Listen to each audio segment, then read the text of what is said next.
क्या आप सोच सकते हैं कि आज से लगभग 5000 साल पहले भारतीय उपमहाद्वीप में एक ऐसी सभ्यता थी जिसके शहर आज के न्यूयॉर्क या दिल्ली को भी टक्कर दे सकते थे? ये कोई मामूली बस्तियां नहीं, बल्कि विशाल और सुनियोजित महानगर थे। वहाँ सीधी सड़कें थीं जो एक दूसरे को समकोण पर काटती थी। एक ऐसा उन्नत ड्रेनेज सिस्टम था जो आज भी हमें हैरान कर देता है, और पक्की ईंटों से बने 2-2 मंजिला घर हुआ करते थे। कमाल की बात तो ये है कि लगभग हर घर में अपना बाथरूम और टॉयलेट था। आखिर कौन थे ये लोग? ये कैसे जीते थे? और सबसे बड़ा सवाल, ये अचानक कहाँ ओझल हो गए? आइए आज समय में पीछे चलते हैं और उस महान सिंधु घाटी सभ्यता के लोगों की रोजमर्रा की जिंदगी के राज खोलते हैं। हम जानेंगे कि वो क्या खाते थे, क्या पहनते थे, उनका समाज कैसा था और वो कौन सी अनोखी चीजें थीं जो उन्हें अपने समय से सदियों आगे ले जाती थी।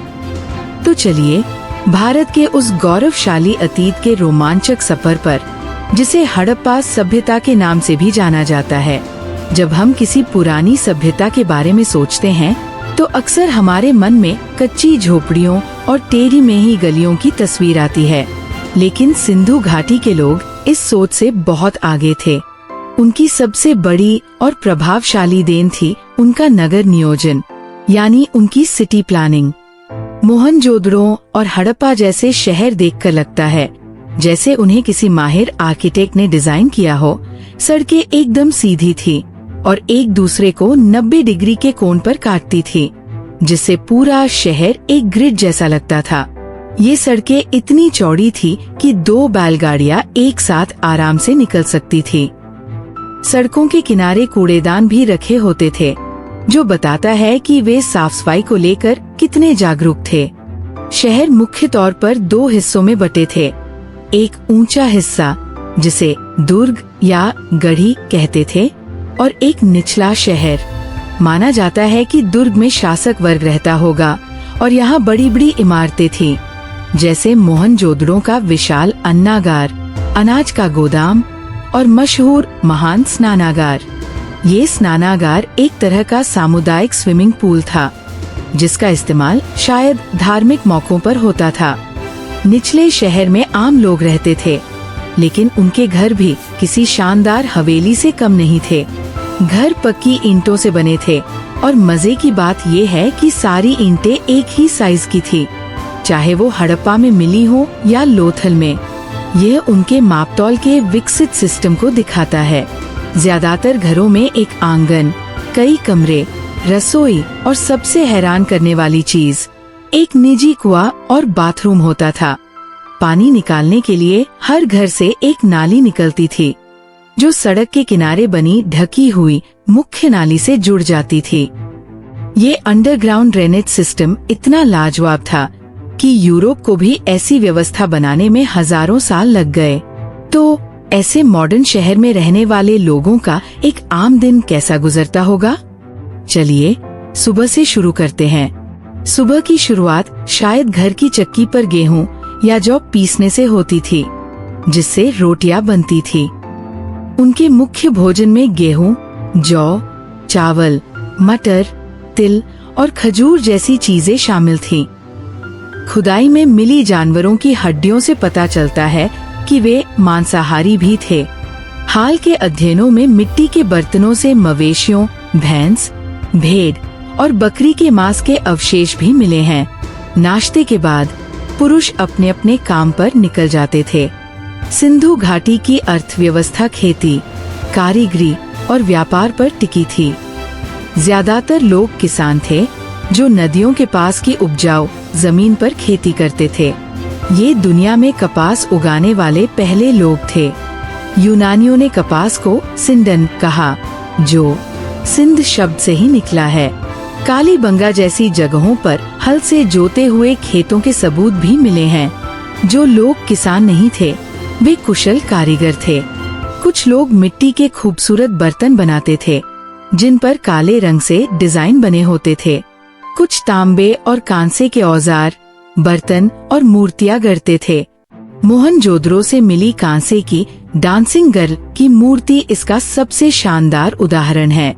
ये लोग लोहे के इस्तेमाल से अनजान थे। कुछ कारीगर मन के यानी मोती और गहने बनाने में माहिर थे।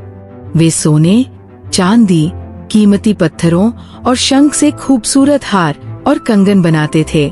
महिलाएं घर का काम संभालती थी और शायद कताई बुनाई भी करती थी। वे अपनी खूबसूरती पर भी खूब ध्यान देती थी। खुदाई में तांबे के शीशे, हाथी दांत की कंघियां और काजल लगाने की सिलाइयां मिली है।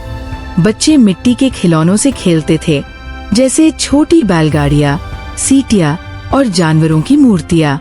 सिंधु घाटी की सभ्यता सिर्फ अपने शहरों तक ही सिमटी नहीं थी। वे बहुत बड़े व्यापारी भी थे। उन्होंने वजन और माप की एक स्टैंडर्ड प्रणाली विकसित की थी, जो 16 के गुणज पर आधारित थी। गुजरात के लोथल में एक विशाल बंदरगाह, डॉकयार्ड के खंडहर मिले हैं, जो दुनिया का सबसे पुराना ज्ञात बंदरगाह माना जाता है। यहाँ से वे मेसोपोटामिया, आज का इराक और ओमान जैसे दूर के देशों के साथ व्यापार करते थे। मेसोपोटामिया के लेखों में मेलुहा नाम की जगह से व्यापार का जिक्र है, जिसे इतिहासकार सिंधु क्षेत्र ही मानते हैं। वे यहाँ से कपास, अनाज और कीमती पत्थर भेजते थे और बदले में शायद चांदी और दूसरी धातुएं मंगाते थे। अब सवाल ये उठता है कि इतने बड़े सिस्टम को चला कौन रहा था?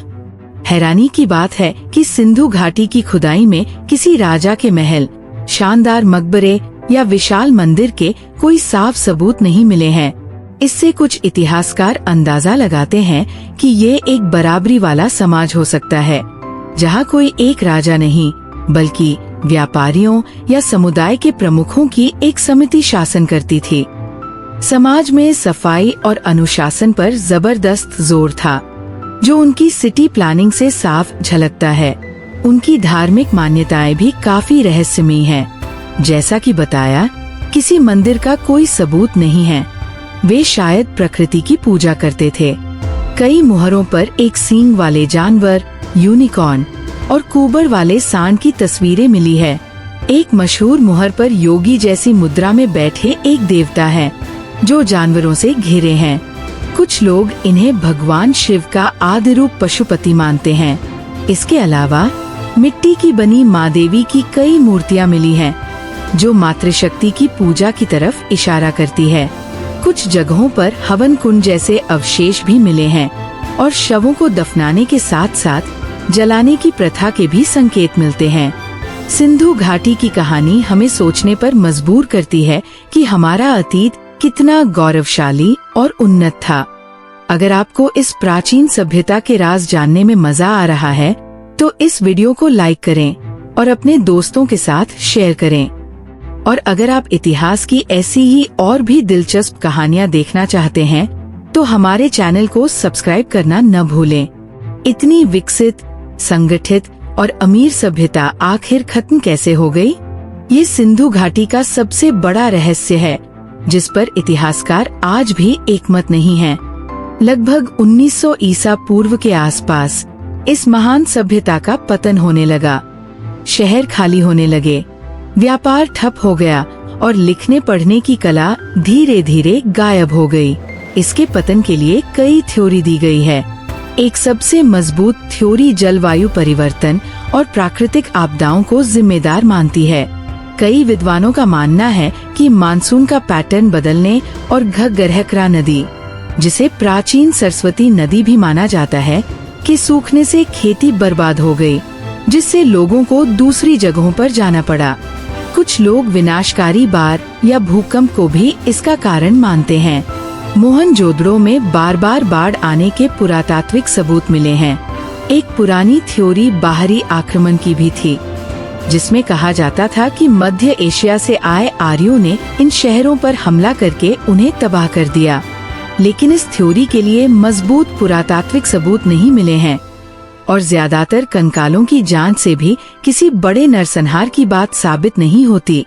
इसलिए अब ज्यादातर इतिहासकार इसे नहीं मानते। ज्यादा संभावना इस बात की है कि किसी एक कारण ने नहीं, बल्कि इन सभी चीजों के मिले जुले असर ने इस महान सभ्यता को खत्म कर दिया। शायद नदियां सूख गईं, अर्थव्यवस्था टूट गई और बाहर से आए नए लोगों के साथ संघर्ष ने बची खुची कसर पूरी कर दी। सिंधु घाटी सभ्यता भले ही हजारों साल पहले खत्म हो गई, लेकिन ये आज भी हमें बहुत कुछ सिखाती है। उनका नगर नियोजन, साफ सफाई पर उनका जोर और व्यापार का उनका संगठित तरीका आज के मॉडर्न समाज के लिए भी एक मिसाल है। उनकी लिपि को आज तक पढ़ा नहीं जा सका है और यही रहस्य इसे और भी आकर्षक बनाता है। हर बार जब पुरातत्वविद किसी नई जगह पर खुदाई करते हैं तो हमें इस सभ्यता के बारे में कुछ नया पता चलता है, जो हमें हमारे इतिहास पर और भी गर्व करने का मौका देता है। यह कहानी उस सभ्यता की है जिसने दुनिया को दिखाया कि भारतीय उपमहाद्वीप में ज्ञान, अनुशासन और नए विचारों की जड़ें कितनी गहरी है। ये कोई भूली बिसरी कहानी नहीं, बल्कि हमारे DNA में बसा हुआ एक अध्याय है।